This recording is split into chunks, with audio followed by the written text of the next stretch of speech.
He will. He's done it again. Quick conversations with King Drew Million. Quick conversations with King Drew Million. Quick conversations with King Drew Million.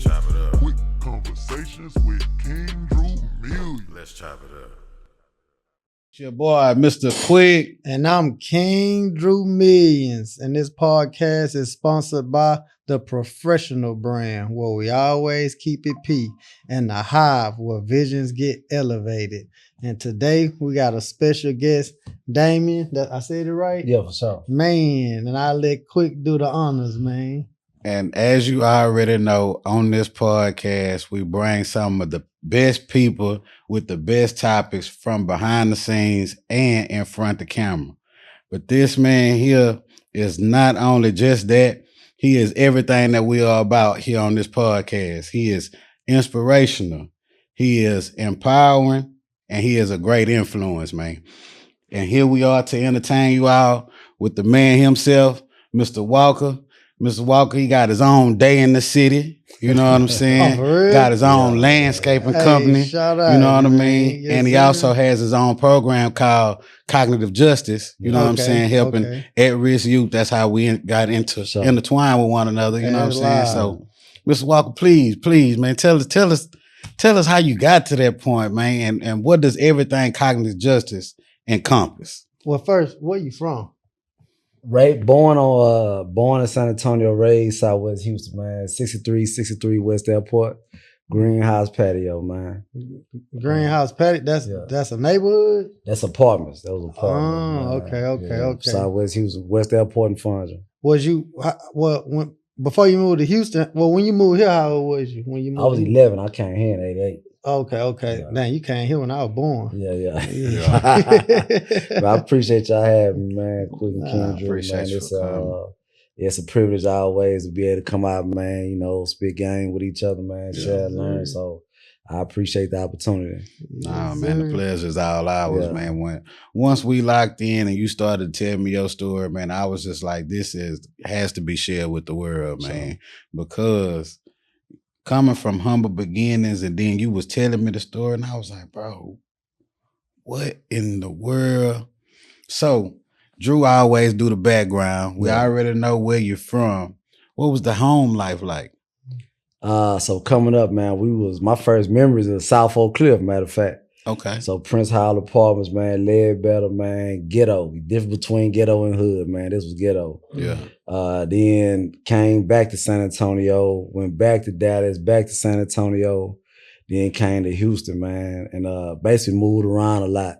And I always say like a significance, man. I saw my first body at 5. Saw a man try to rape my mama at 7. Wow. Saw my first murder at 7. Wow. And then turned back around, got to San Antonio, man, and it just was wild because my mama she was trying her best, you know, but she wasn't able to like kind of just lock on. It was just me and my little brother and her.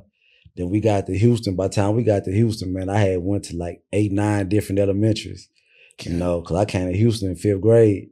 So I had went to like 8, 9 elementaries. We landed on Southwest on West Belford at first.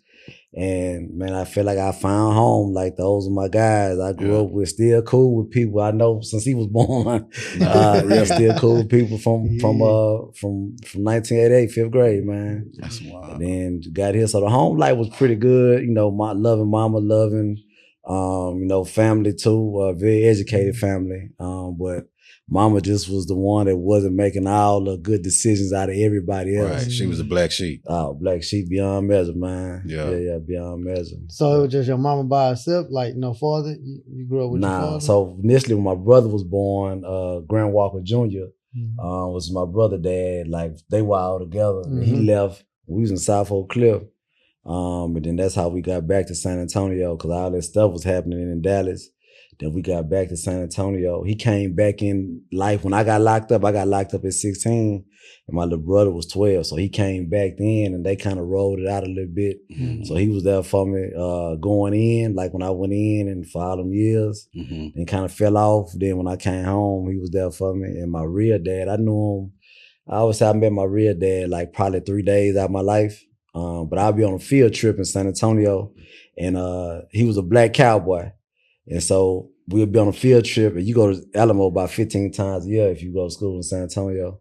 And I would see him walking downtown. Man, that's crazy. So I seen him more times on the field trip than I actually seen him because he was a black cowboy. Right. So I knew, Alvin Shepherd was my real daddy name. So how did that affect you? Like, I mean, bro, I see you all the time, but you don't never come holler at me. Like, did he acknowledge you when you were on the field trips? Nah, I never said nothing. I just saw him. I never said anything. Like my classmates and nobody ever knew. I just was seeing him walking downtown. How did you know? Because you had met him before. I had met him, Oh, okay. So you knew who he was. Yeah. And he just wasn't around. Then you go on field trip, and in your mind, you're like, "There go my dad." Yeah. And he never did he see you? Nah, never saw me. Oh, okay. He never saw me. Dang. But man, I just don't see how that's even, man. Yeah. I just know if I had my son, I would definitely want to be in his life. Sure. And then for us to be in close proximity like that and not say nothing. Yeah.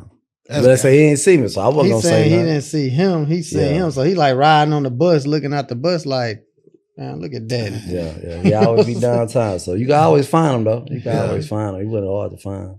So okay, do you think people like as you got older, did you go back looking for him? Like at a certain age? When I went to jail, at 16. Oh, okay. Yeah, okay, so okay. when I was in Houston, like it was just rolling. Cause I would say like one of my homeboys, we ended up going down together. I was 16, he was 15. He had the only father that I ever saw, like when I was on Southwest Houston. And like when I came, I never saw nobody as daddy but his daddy. Oh, so everybody was fathers. Nobody had. So it was normal. Yeah, for us, like when you realize that like, and I didn't even realize that I didn't have a daddy because we all was rolling. Then one day his daddy pulled up. I was like, oh, that boy got a daddy.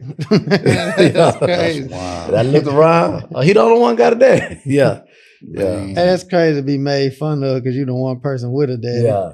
Look at your old daddy. But that's something that we shouldn't normally see. We shouldn't have that as a normalized thing in our community, man. I mean, I think things have gotten better. I was gonna say that, man. Right now, man, I shout out to them young fathers, man. Them boys be there, man. Nah, for real. Young black fathers, man, Hispanic too, but I can see them. Like they actively got their sons with them. Yeah. They got their girls with them. They doing hair. The social media, I think, play a big part in it. Yeah. Because we always talk down on it, but for some people, it can be a healing thing. Yeah. Because you can get examples. Because sometimes we don't have examples. Right. Yeah. So, but I shout out to a lot of young fathers these days, man. They going to get their kids, man. Nah, for real. And we need that, man. Yeah. We need that.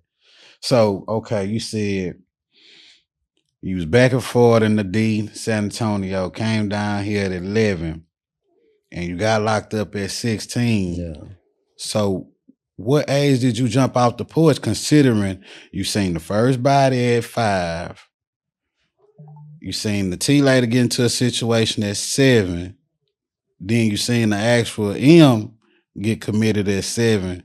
I know that had to affect you in some type of way, but at what point did you jump off the porch from 11, or were you already off the porch when you came to Houston? Crazy. I would say I was already like, I was violent.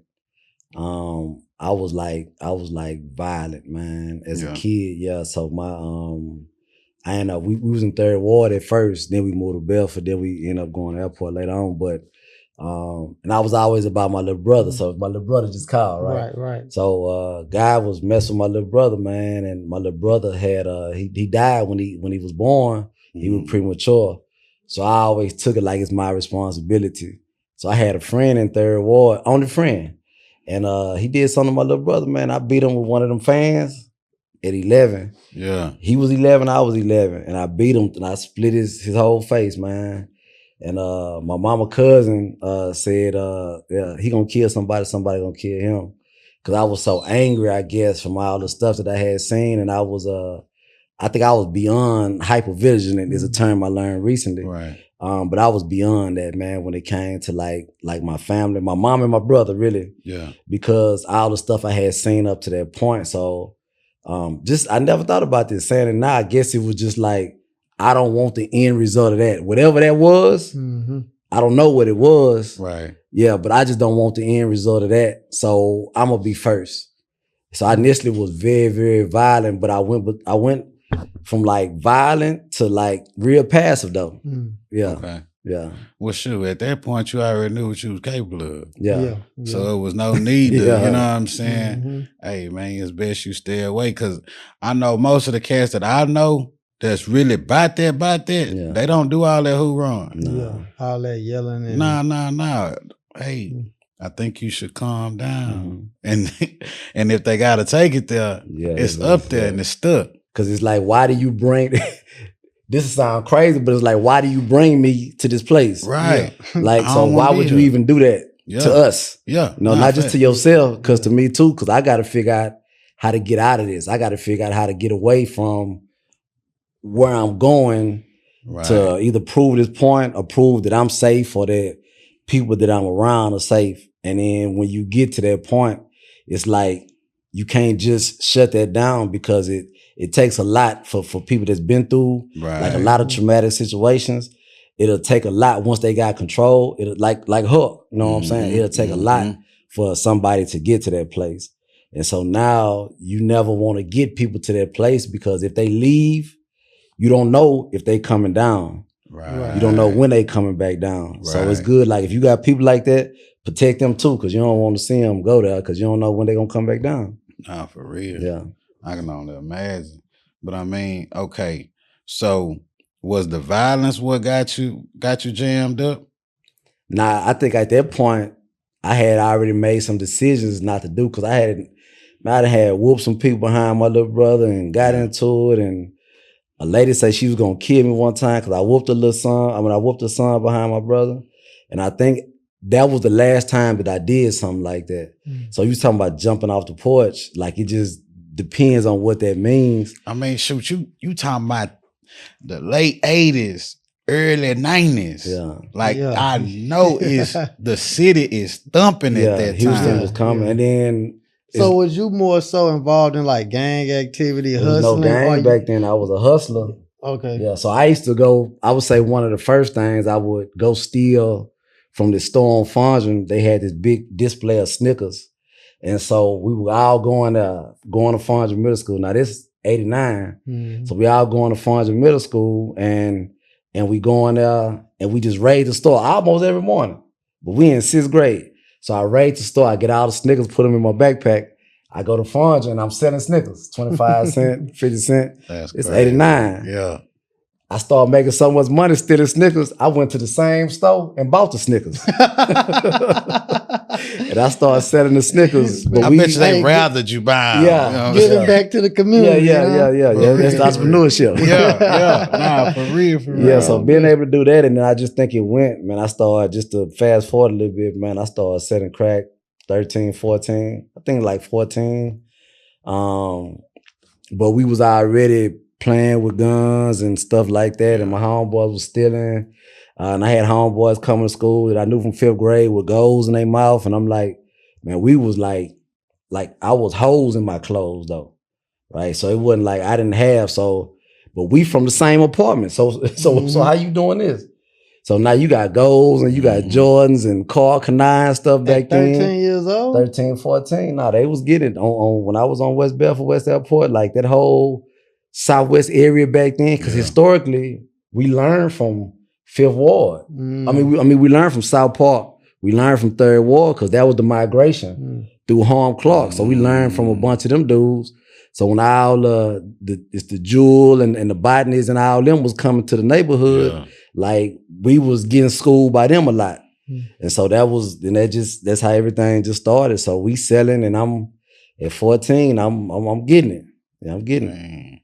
Yeah, see, my cousin Yappy and my cousin Blicker, they kind of was doing their thing around the same time you was, but shoot, I never really asked them too many stories about it, you know what I mean? I just leave it up to the little myth. Yeah, every now and then you get some. Yeah, they'll drop a gem. Well, Blicker not too recently died in a car accident, so But man, take us back to when you was 16. Yeah. What was your environment, your mindset, and the circumstances that led to your incarceration? Because, you know, that's who we work with. Yeah. You know what I mean? So, I mean, just to kind of give the listeners a walk in your life as to like this is what I was on and this is what it is. Right. I think so. So 16, man, I'm getting it on, man. I'm chained. I'm 2 beepers. I'm Charles Barkley's, Dion's. Like I'm buying my own clothes and everything, right? At 16.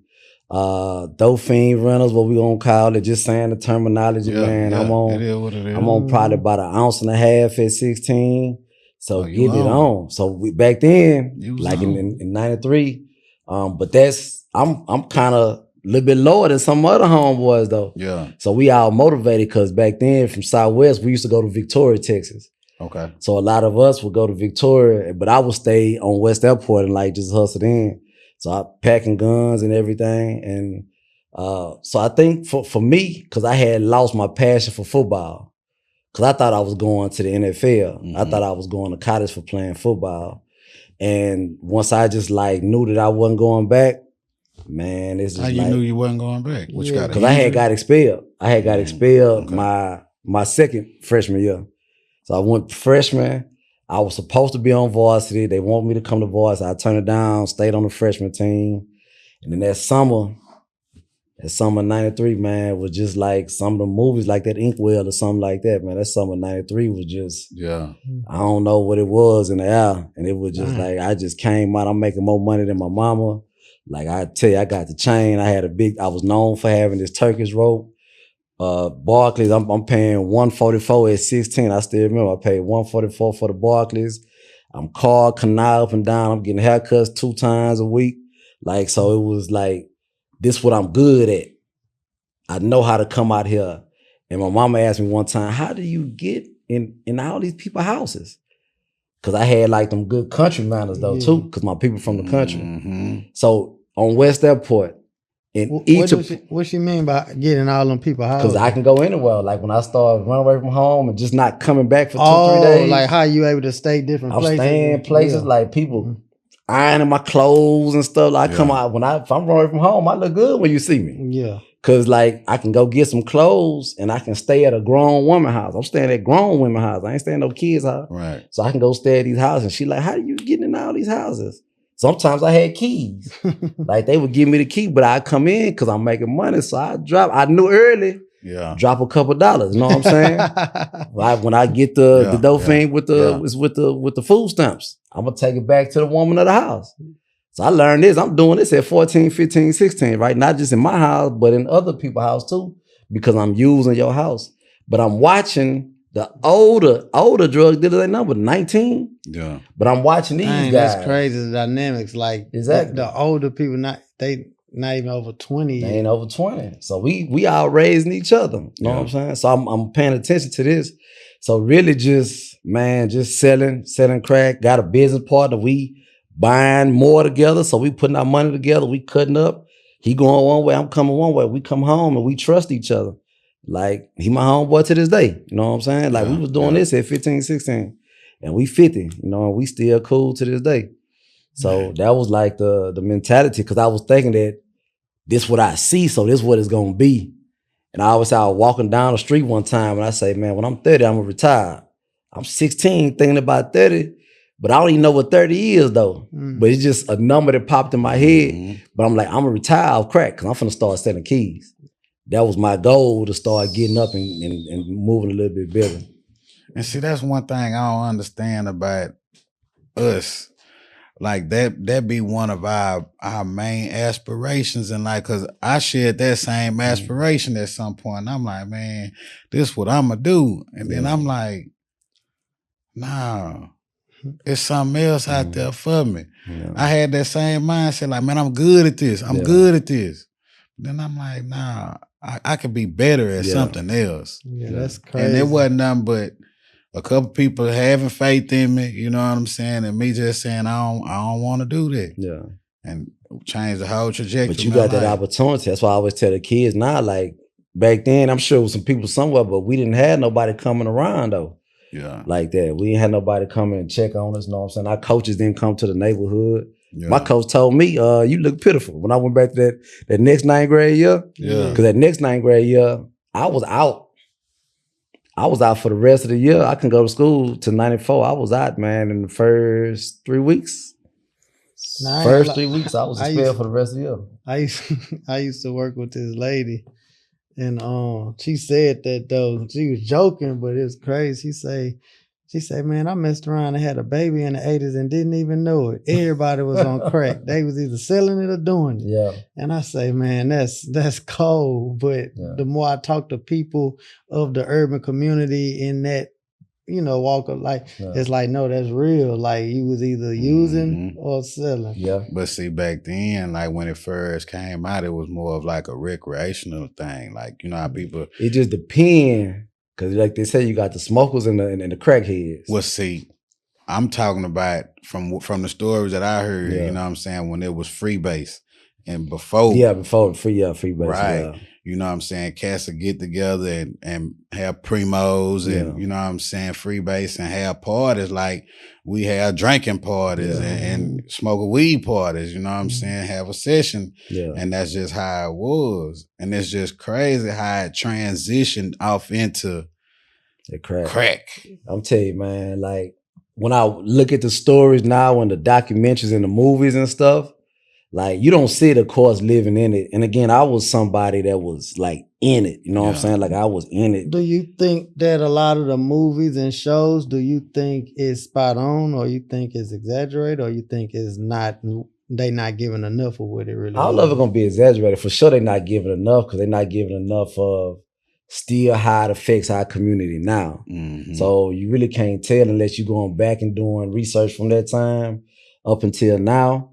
But for sure, man, it's not enough. I used to sell to this one guy that played for the Phoenix Suns, Slim. And whenever we went and played against Hillcroft, we're gonna find Slim. What's Slim at? We give Slim a couple rocks, he don't come and hoop with us. And he was active at the time playing? Nah. Slim had lost all his teeth and everything. Dang. He used to tell him, take it out. He had one that was just hanging. Slim, take that 2-5.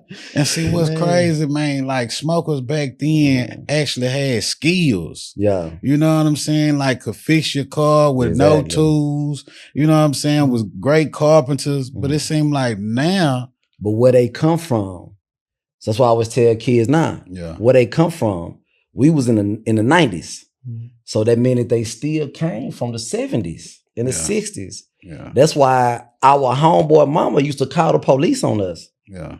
We got the people that knew that we were selling drugs, our friends would call the police on us because they still came from that black pride. And so early 90s was probably one of the last times, maybe because I was in jail, so maybe them late 90s or whatever else. But after that, those were our kids, right? And those were the ones that was coming up that started with the pills and started with the social media and a lot of that other stuff. Yeah. So now it's popular. Back then, it wasn't like I'd have been almost hemmed up by Metro Police, HISD Police, Bel Air Police, HPD, Harris County Sheriff, constables. Like everybody was trying to get you back then because you was bringing poison into the city. And how did you feel about that at the time? Man, I'm hustling, man. I'm trying to, yeah. Man, he was on his Nino Brown, man. Yeah, because like when you see your homeboys with it, and then I found out, and I always use this now, but I found out, man, I hustle you. Like you won't do what I do, right? You just ain't got the hustle that I got. And for whatever reason, like I was saying earlier, you can't make the connections that I can make with the crackheads. Because the crackheads eventually, and I know that's not a term, but we call them what it is, but the drug addicts at that time, if you were personable and not making them go and swim in the pool, green pool and stuff like that, they would bring you customers. I found that out quick. So I'm 15, 16, and they was knocking on my mama's door. I was getting in trouble. Yeah. But they was knocking on my mama's door because I found out early. You need some credit? I found out what credit was. Boy, that credit. I'm going to give you 20. I'm going to give you 40. So you going to bring people to me and you going to pay me the money. Nah, for real. Yeah. I knew the credit game was a trip when a lady ended up, her credit had got so bad with me, man, she gave me her whole check. I was like, man, this stuff is too powerful, man. I'd have been straight. Let's go cash it. Oh, we did. Yeah. We did that. But it was just like, it was mind boggling to me that someone would let this substance consume their whole life Take like away that. from their families and all Right. the investments and everything. Yeah. Yeah, I ain't gonna lie, that's crazy. I ain't gonna lie. He know I ain't never been on it. I ain't never cared for like the lifestyle and none of that. But for me, my daddy did 12 years. So I'm growing up without a daddy because he already in jail for selling dope. So I'm like, fuck dope. You know what I'm saying? I'm watching my mama struggle without her baby daddy because he in jail. You know what I'm saying? And then when I know the story behind it even worse, I'm like, I don't want no parts of that. So it never really, it never really like interests me. I always tell all my friends as getting older, I'm like, bro, like, but a lot of my friends, they parents wasn't in the system or they didn't have like them letters I used to read, you know, all that. I'm sorry, son, and I'm gonna do better and all this. I'm sitting there like, man, some bullshit. You know what I'm saying? But so yeah, for me, I sit back in my adolescence when I could have did certain stuff. I'm like, man, nah, it gotta be another way. You know what I'm saying? I was hoping. I never really wanted to like do it though. Yeah. I did it because we was like poor. You know, we didn't have nothing. But see, my daddy come in your era, so I get it. But I like 2020 hindsight, like, you know, for like you say, for the people who didn't have an option or some people who did but just chose to do it, like as time passed, you know what I'm saying? Like, you know, I've had this conversation with many guys like your age or my daddy age or whatever. Like, you got some guys around that time that did go get a job, whether it was at a chemical plant or went to college or went and did something. And now you got some at the age where they retiring from their job and now they starting to travel more and they living and they chilling, you know what I'm saying? But then you got people who went to jail and just getting out or got out but got this stripe on their back. So I'm looking in real time at the difference between one person that took the slow road early and then looking at the people who took the fast route, and now you got people retiring and chilling. Like, man, I worked my 20 years, you know what I'm saying? I'm good. Then you got up there, man, I can't even quit. I ain't started my life until I got out of jail at 35, 40 years old. So I'm, you know, so. But that's true though. That's how it actually is though. You ain't got no retirement. Right. Yeah, so that's why I'm hustling like I'm hustling, you know what I'm saying? So what was your actual charge? So I went in. So my first charge, getting arrested at 16, I had a high-speed chase. So I had 11 felonies first time I ever got locked up. Man, assault on an officer, injury to an officer, stolen car. It was a gun in the car. They put everything on. Yeah, because I stole a car. Well, my homeboy gave me this car, but I used to steal cars from the car thieves though, because I was scary. And I used to always steal their cars to where they made me get in the car one night and go steal a car. Yeah. And I was placking the car and I just ran back to the car and said somebody coming because I was too scared. Because I was fast, so I could run. But I just felt like I didn't want to be in those situations. And so when I had again 11 felonies, I crashed through they banned me from the apartments. I crashed through apartment wall. So the high-speed chase, they bummed me. And I went up on the curb and I crashed in the bathroom of an apartment. You would definitely be on social media. Grizzly Hood News would love that story right now. The water was, I hit the toilet and the water was coming out. And I was unconscious. My tooth came through my lips. I still got the scar. And then the law hit me and I got up and I started running again. And I got away. I had asthma attack in the trail, the Hillcroft Trail. And I laid down and I got whooped. That's why they talk about all that HPD. I got whooped. They put it to you. I got whooped. I almost didn't make it out the trail. I got whooped by HPD, got out that night. And so when I went back, got on probation for 2-3 weeks, didn't even get to make a payment, got picked up for initially 1 aggravated robbery, but eventually it was 4 aggravated robberies and a burglary of a habitation with intent to commit aggravated assault. So a guy jumped on my brother and I shot a house up with a Tech-9. So same brother, y'all just heard me call. Guy jumped on my little brother. We went to fight him. The guy that I said that we was cutting up together, he had a Tech-9. I grabbed a Tech-9. Like, they kicked the door when I shot the house up. But the robberies, I never did them, though, because I sold drugs. So I knew who did them. I just never snitched. Yeah. So people talk about that. So they put the robberies on you, but you knew you didn't do it. Yeah, because we went in, because we all was wearing the starter jackets back then, the same shoes and stuff. we all was about the same height, same skin complexion almost. So I ain't like you low-key a nuisance to society. Like yeah, but I just didn't snitch, man. He done flipped that coin now for sure. For sure, man. Yeah, so I went in, I got certified as an adult. So went in at 16, turned 17 in juvenile. They just kept putting cases on me. So did you actually have to do time for every last one of them cases? I did 17 flat. But they 17 at 17. At 16. But they put each one of them charged, they all stuck?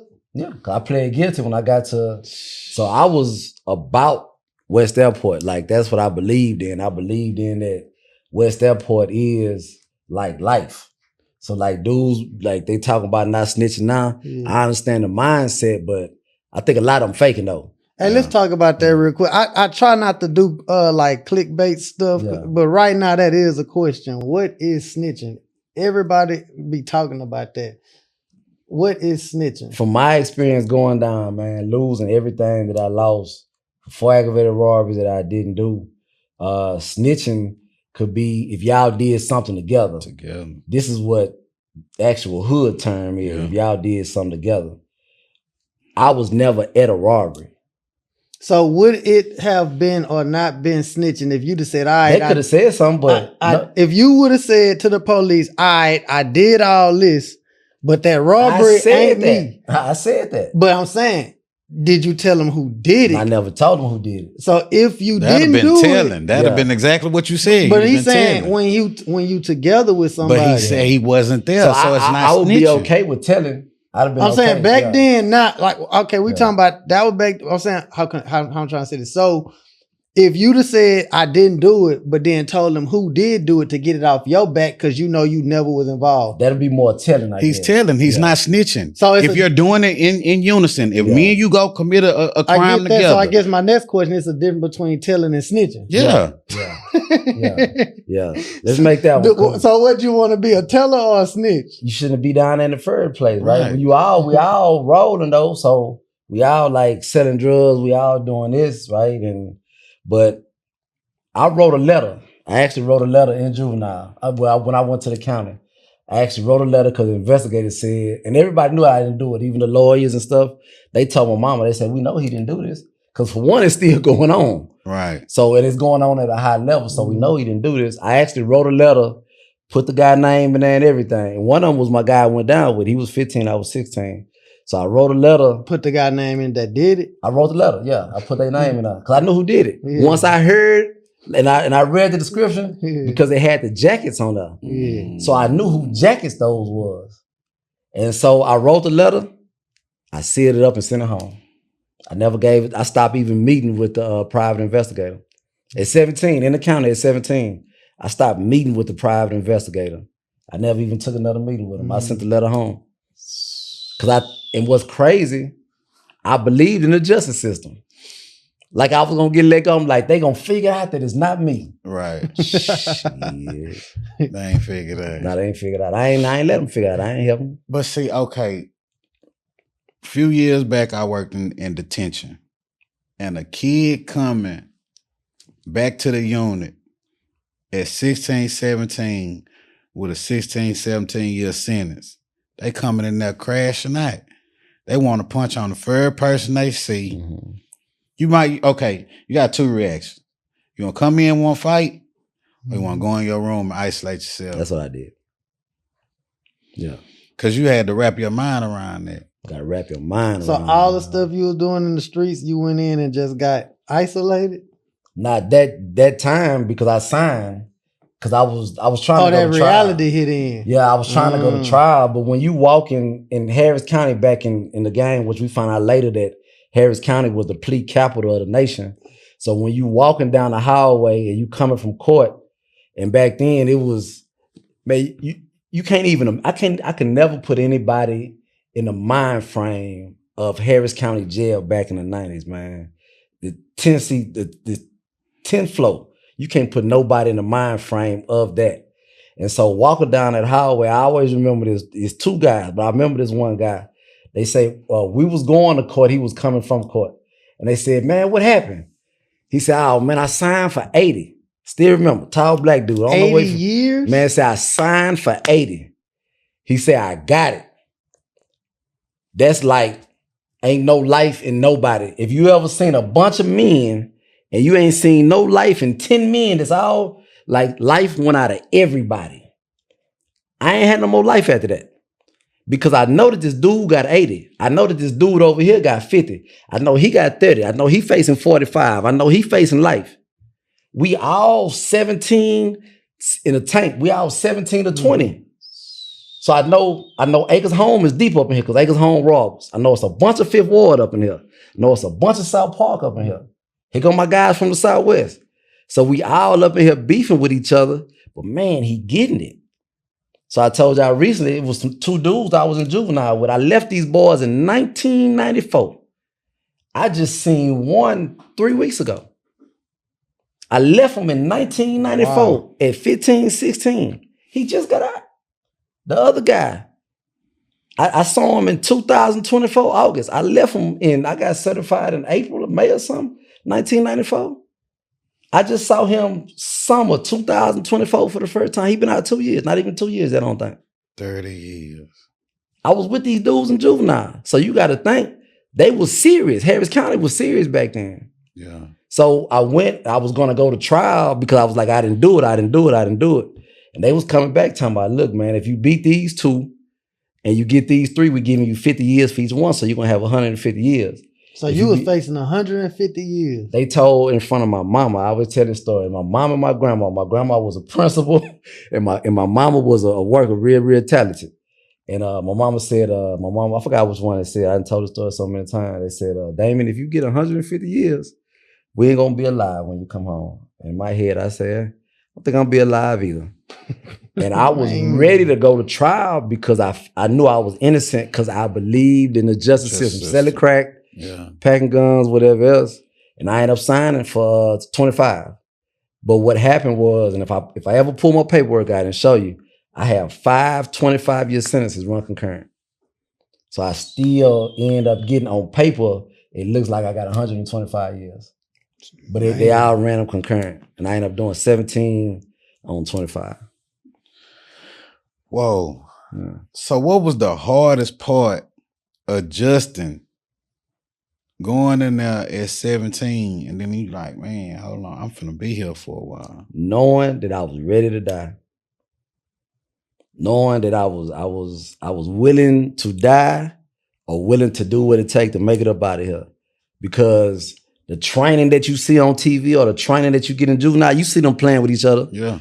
But that ain't it though. It's a whole nother level when you in the county and you with this dude that got life and he already flashing out. Mm-hmm. And you staying away from him because you really ain't that angry or you ain't there yet. But he already there. So he already violent beyond anything that you've ever seen. Yeah. But you got to get your tray behind this boy every day. Then I got to TDC at 17. And I got there December 1st, 1994, and walked in, and a guy told me, and it was cold, so they gave us these green jackets. I walked in, this the first day, I walked in, old man, had 290 years. Still remember, he had 290 years? He had man, 290 these numbers years is insane. out of Dallas. I still remember. So we was in the tank together. He had already been down. He was back on bench ward. He was always fighting his case. And he said, youngster, no hair, skinny, know what I'm saying? No muscle mass, no nothing. Yeah. He said, youngster, he said, what's your best hand? And I'm thinking, do I answer him or don't answer him? So it's a few of us that came together. So he went around like, what's your best hand? He like, what's your dominant hand? And so I'm like, my right hand. He said, get your coat. You know how you flip the coat inside out, you put everything in the sleeve? He say, put everything right here. He said, put this coat over your hand. He did a demonstration. He said, put this coat over your hand. He said, take the shank in this hand and swing with this hand.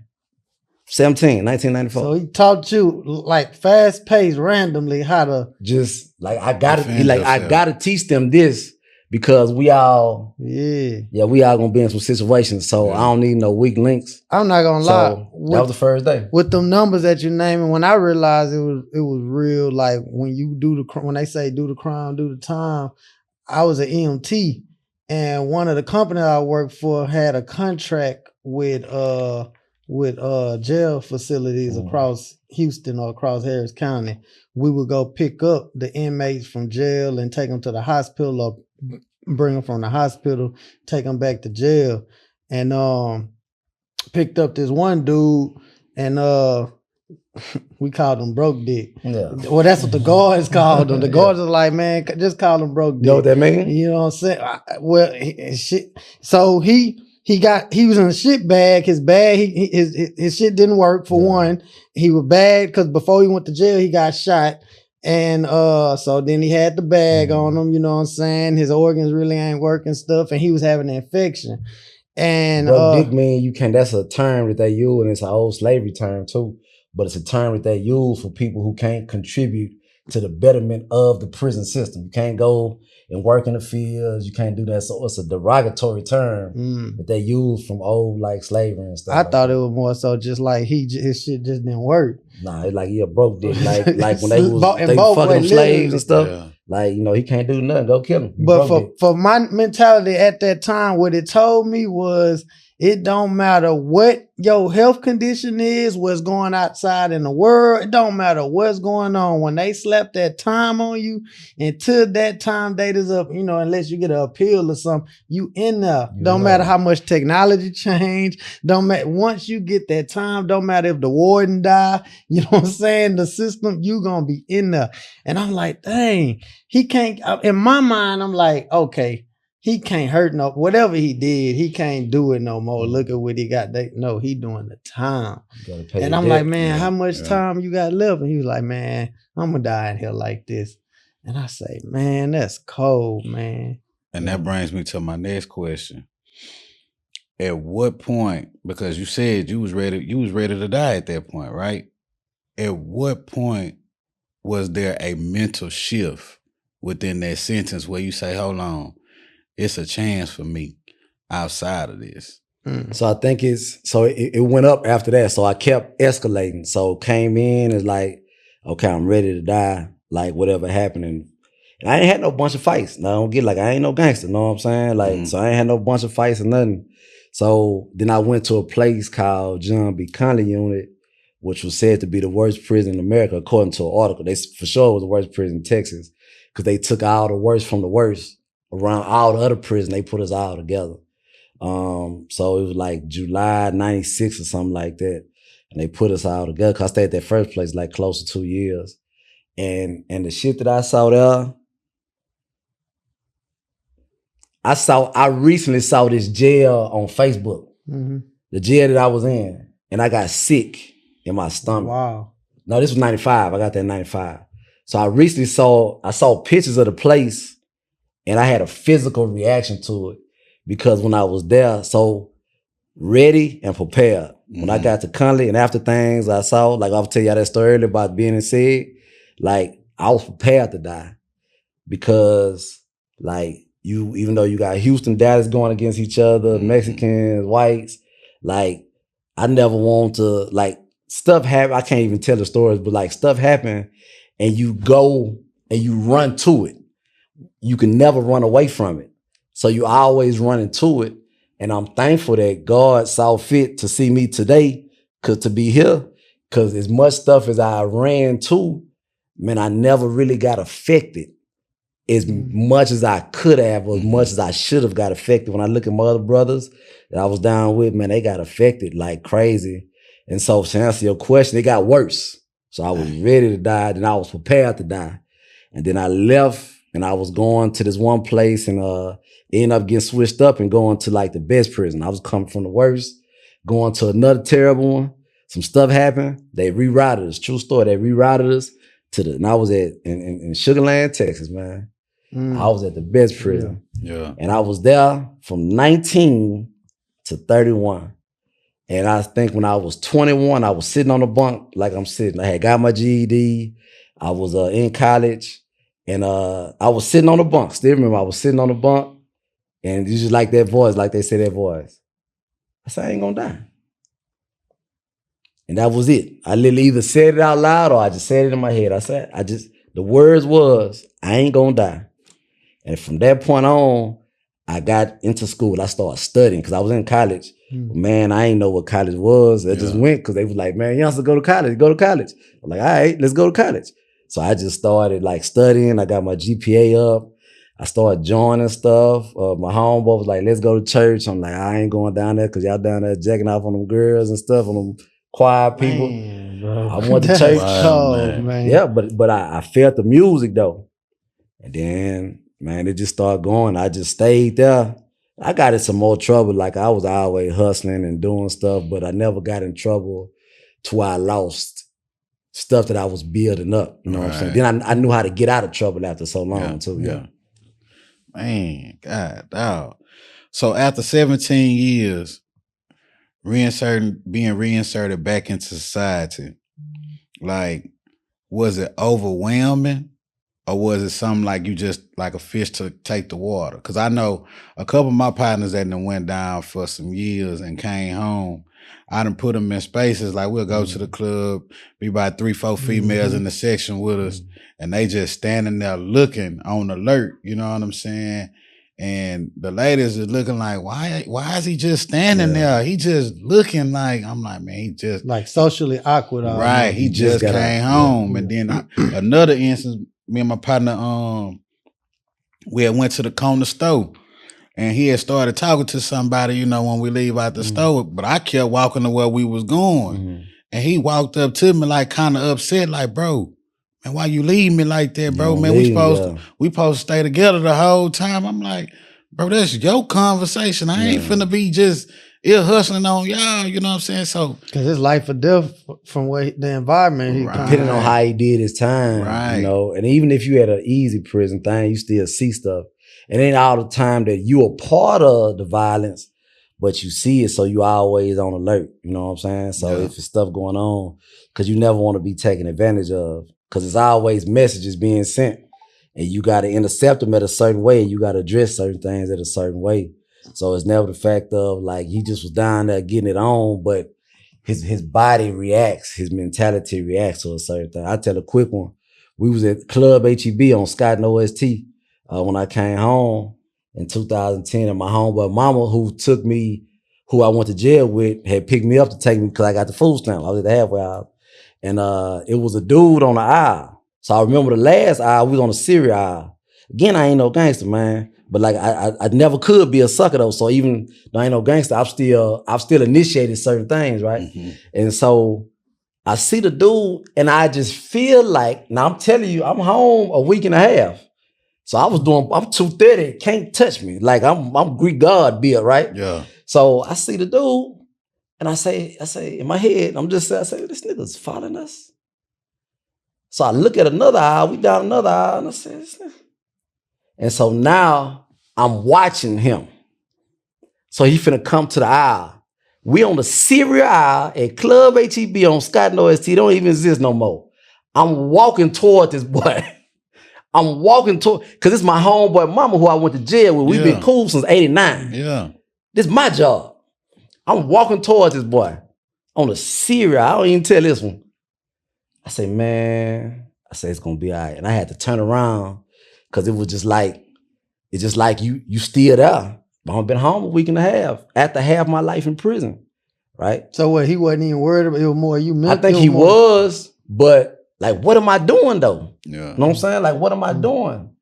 Cause he don't know, like, again, ain't the fact that I'm not a gangster, but it's like, I gotta protect my homeboy mama. Yeah. She my responsibility. Yeah. Right? So even if he looking, cause she has no idea. She don't even know this to this day. Right. She has no idea. So going back to what you were saying, so like when I came home, I think early on I realized that I was a kid when I went in. I didn't have no success. I got a letter, a guy told me about Damon, that's what I do, the life plan and business plan. What's your life plan? And so I realized that I didn't have a lot of success. And so why am I hard on myself for things that I don't even know what success is? So what I did was, man, I just went my route. Like, you told me to go over here, parole said do this, I did this. I went and got the job. I got a GPS monitor on for 2 years. I'm at U of H. I'm hooping with jeans on because I ain't never wore shorts, right? So I'm at U of H. I'm working. Eventually got an apartment. So I just was real like, I realized that my gift was I was a kid when I went in. I didn't have no kids or nothing, so I really wasn't stressed when I came home. I kind of just like, this is my time at 33. This is my time to figure out where I want to be at and give myself some time. And I really took off. Like when I got the opportunities, I took off though. So does that mental conditioning, does that kind of lead a lot of cats off into reoffending? How different actually? It lead them to reoffending because they feel this stigma that I'm not worthy anyway. Yeah. You looking at me as if you know what I've been doing my whole life. So let me go ahead because society, in a sense, telling me I'm not worthy. Parole, which is supervision, which is different from TDC, which is security, is like it's all coming together. And then if I don't have any help, or where have I been my whole life? Have I really been in the trenches in South Park? Have I been in the trenches in Acres Home? And I come home, my family's still in the trenches. And when I was down there, all I was doing was fighting and hustling. So I come home with no GED, right? I come home with no education. And so now this is what I'm doing because it's all I know. So I really don't believe in any skills that anybody can put in me because I've never allowed it to happen. Right. And I've never invested in myself. So for certain people, depending on how you did your time, depending on your support system when you come home, there's a lot of different variables. Right. And if you can identify those variables, there is like assessments, but if you can identify those variables, you can identify variables for you to be successful or for you to reoffend. Usually it's gonna be if you got your education. All the dudes that I was down there with, we got our social degree. One went back from what I know. One went back. The dudes that I graduated with my social degree from Alvin Community College, I call all of them right now. We all graduated in 2004. I be wondering, I'm like, dang, like I'm always one of them people, like one time I ain't got to deal with it again. I'm like, I'm good on that. But I be trying to figure out how people go like repeat offenders, you know. Just I also chasing women too. Yeah. Oh, women man. is a big reason. Oh, man. I know that people will jump on me for that one, but women are a high percentage of why men go back. And not just because a woman did something like trapped them or something like that, but just because he want to prove something. Crash out behind. Crash out, do certain things. And it's like because we don't know how to identify relationships and love and everything else. We just go by what we all feeling and we all responding in trauma. We all responding in hurt. And then let me just go and continue to hurt myself. And some dudes will hurt themselves. And that's a almost good, but it's not good because you continue in this cycle. But they'll rather pull away to hurt themselves than to hurt anybody else. But you still hurting that woman, them kids, and your family that love you. But it's better that they pull away and do it and bring harm to themselves to go back and maybe hopefully they go find themselves or something. It's a lot of different variables, man. It's a lot of different things. Nah, I can only imagine, man. But I mean, now fast forward to today. Yeah. The man that I met, you know what I'm saying? Like, it's on. Yeah. You told me you defeated all odds. You was a car salesman at one point. 135,000, best year, 10 months. Man. Getting it in. Top 3 in Houston, top 4 in the nation. In Costa Rica on parole. That's what I'm talking about. That's what I'm talking about. Yeah, in Costa and Rica, I mean, now you got the cognitive justice program. Yeah. Is that how you got the day in the city? It's the nonprofit, yeah. So just doing the work, really, since I've been home. I've been home like 15 and a half. July 20 to be 16 years. Congratulations. Thank you. So just doing the work in the city, man. Like having the opportunity to have great mentors that became doctors and big business owners, and we kind of started together. And they put me up under when I came home, and I just would work and I'd go to meetings. They'd teach me how to talk, and I'd be around. Some of the elected officials now wasn't elected officials when they was bringing me around back then. So you got to think, I'm seeing success. Like I'm seeing certain people like be successful, and I get to watch their journey for 13 years, but they also watching my journey. So when it's certain, I'm telling y'all, it's certain people that's in office and in position, they was not there when I came home, but I got to be a part of certain meetings.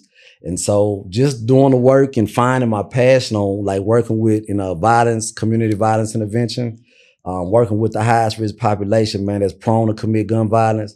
I have gun violence committed against them, working for the public defender's office, working for the Harris County Public Health Department, getting picked up nationally to go work for the National Institute for Criminal Justice Reform, to traveling the country, man, training and learning up on the brothers and sisters, man, around the country on flights, like back and forth, like 9 weeks, I'm gone 7. Back and forth, man, flying United, flying on the first, what they call the first group. I'm on the first group flying and just putting in the work, man. And I retired and I'm like, man, let me do it for Houston, because like I know that it's a lot of people doing work that's not being recognized. So part of my goal is I want to bring us together to work with the highest risk population, but we're not forgetting they kids, we're not forgetting kids in the community, we're not forgetting sex trafficking, we're not forgetting drug dealers. But I don't say that. I work with the highest risk, because if I can stop somebody from killing each other, right, that's my focus. Right. You selling drugs, I understand that. But if I got to take some out your hand, I'm taking the drugs out your hand, what I'm going to put in your hand. That takes me to build up trust with you so you can trust my guidance. Right. So let me focus on this highest risk. That's my list. Let me focus on this highest risk. Let me focus on their families. I'll tell a quick one. A guy got killed 2 years ago. The people from Austin called me, Damon, can you help? So let me figure it out. I called my homegirl. Her son was on ice for like 3-4 weeks after he got murdered. Wow. On ice for like 3-4 weeks. Called my homegirl. She get in contact with victim services. Victim services then pay for the funeral.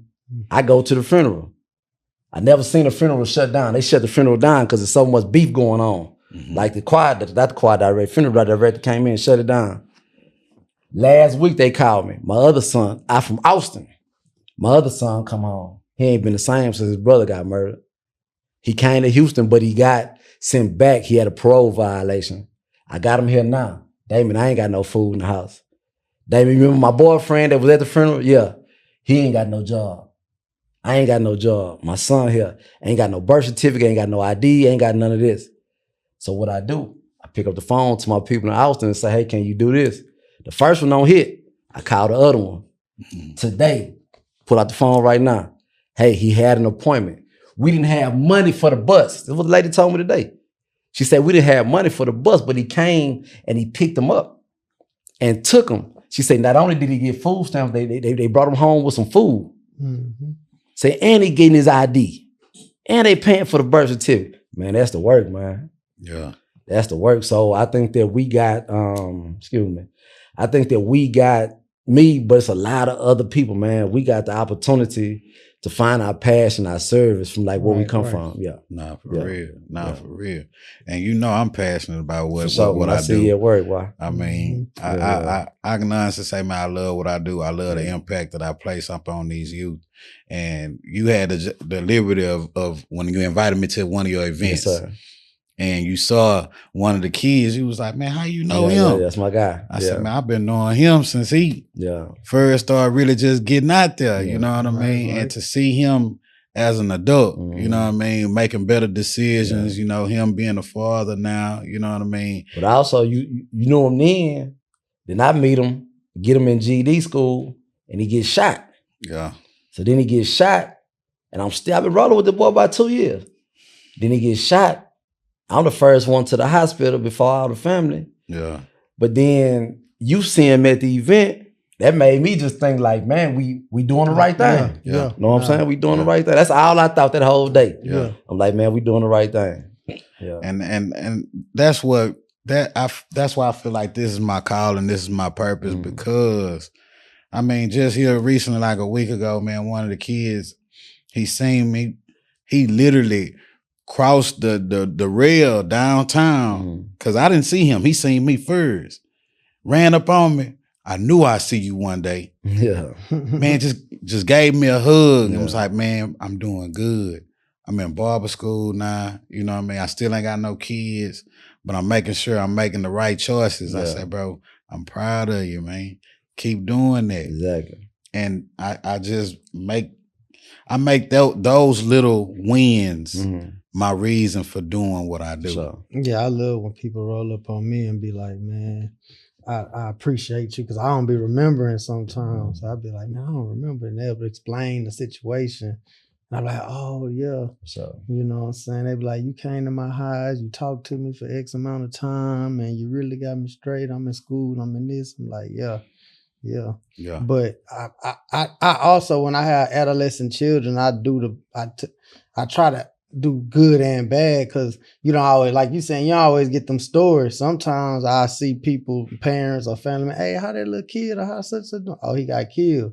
And I was like, man, I just talked to that kid for like an hour or 2 hours, but you know, you try to change everybody's mentality or try to get them on the right track, but that's something that, you know, that's still inside of me too. Like how, matter of fact, the other day I did a house call the other day, and that's something me and the juvenile kid mom was talking about. We don't really have a lot of systems in play right now for kids. It's either juvenile or school, like daycare, juvenile, school. Like, you know what I'm saying? I don't even think they have a lot of YMCAs or boys and girls clubs, or, you know, it's not a lot of resources for children. Even if you want resources, like I tell parents, I would like to give you some, but I don't know none. You know, I contact people that's higher than me, and they're like, we ain't really got no resources. You know what I'm saying? Or I There's call. definitely programs out there. You just It's a gotta lot more search for now. them. That's Yeah. all. They far and few in between, but the Well, ones that are, they're y'all making a right here, or greater anybody impact. watching any programs y'all know for troubled juvenile children, please let me know, because I don't know none. You know, I'll be asking Right. people, you know, and nowadays everybody want money too. Unfortunately, I get it. Like I had a few people be like, yeah, I was willing to pay for one kid. I was like, man, I pay, you know, to have him like box or whatever, just to get him off the streets after school. I was gonna pay. But then I'm like, man, when I tallied up how much I was gonna be spending, I was like, man, that's kind of expensive for me. You know what I'm saying? But that's where the partnerships come in at too. We gotta create partnerships, you know what I'm saying? We all gotta come up with a plan collectively, right? Like, what's the Facts. coalition? What do we do? So we got to be able to come up with something collectively to be able to assist, and that's it's the systems, right? That's the system stuff. So I say more like you know, I'm in school, you know, about to finish that. Wrote a couple books, man. Got some land, you know, being able to try to sell. Yeah, the you got land. about 100 acres now. You know what I'm 122. Let's go on. Yeah. I got 122. Yeah, Man, I correct like me if that, I'm man. wrong. For real, I like man. that. Real Yeah. inspiration, man. Yeah. So, what do you wish every teenager would understand about consequences before it's too late? Man, don't be okay with the consequences. First of all, don't be okay and change the language of crashing out. Like change the language, like literally change the language, change your mindset. Man, I'm frustrated, right? Like I'm anxious right now. You know, not I'm crashing out, because then you going all the way to the end. Like allow yourself to go through the emotion, recognize the emotion, go through the thought, then go through the action. And if you can take yourself, sound like that cognitive behavior. it's the cognitive behavior, man. That Label emotional your intelligence. feelings. Label your feelings, man. You gotta be able to do that. Identify why you angry. I'm not angry. I have despair. I'm anxious right now. Like Right. I feel disrespected. So disrespect can turn into anger. Anger is usually a secondary emotion. So let's go through that process, but allow yourself to go through that process. And once you do that, man, you can take your breath, and then you can stop making so many mistakes, and don't be okay with the consequences, because you think you see it with your homeboy, you think you see it on social media, but there's no consequences of being able to have to bounce back mentally from years and years of systemic oppression that you put yourself in, right? Going down to prison, or you know, people dying, or you killing somebody, or whatever else. So that's one of the things, man.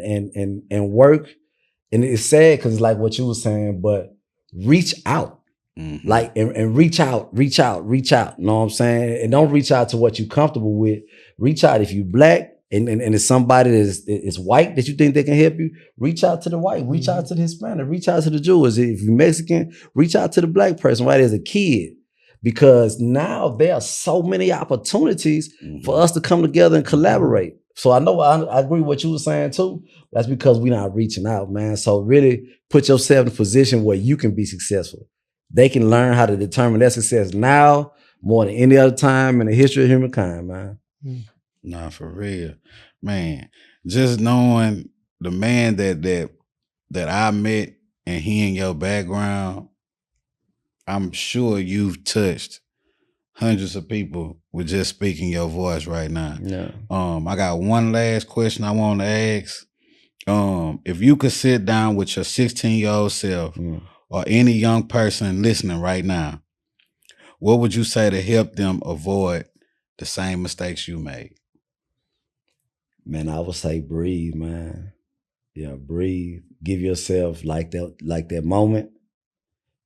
Because one thing that I realized that we all, when we in the streets, we okay with the consequences. I was okay. I knew what I was facing because they also told me when I went to jail. Take that breath, man, and give yourself some time. Give yourself some time. He will. He's done it again. Quick conversations with King Drew Million. Quick conversations with King Drew Million. Quick conversations with King Drew Million. Quick conversations with King Drew Million. Let's chop it up.